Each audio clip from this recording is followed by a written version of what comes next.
Bob was a gentle man, utterly soft-hearted, especially when it came to animals.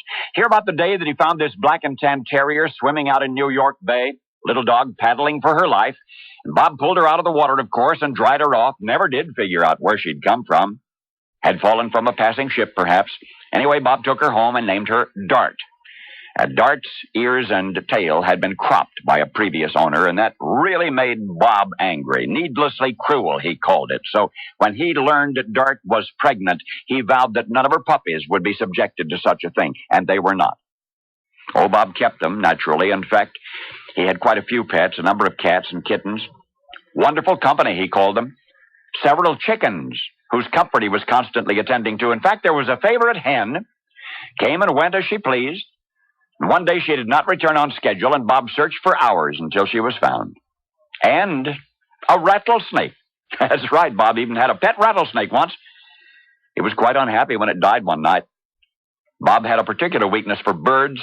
He seemed to have a talent for spotting baby birds in distress, and he was always tending them or returning them to their nests. And then, of course, there were Bob's horses and donkeys and ponies.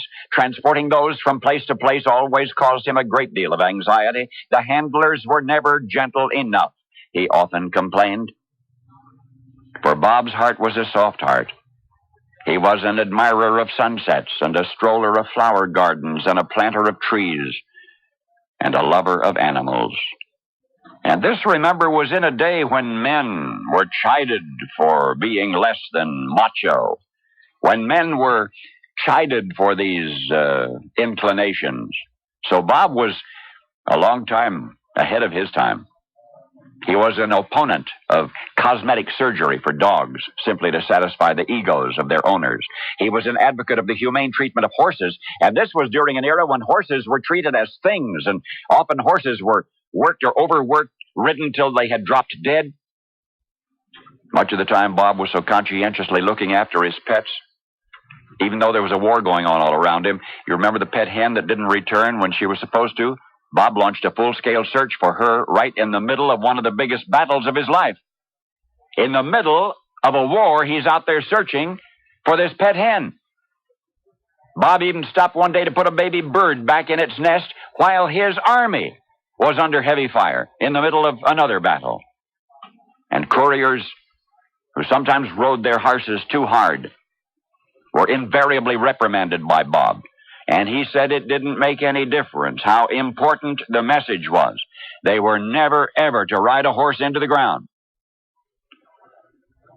You know this man I'm talking about. You've known him most of your life.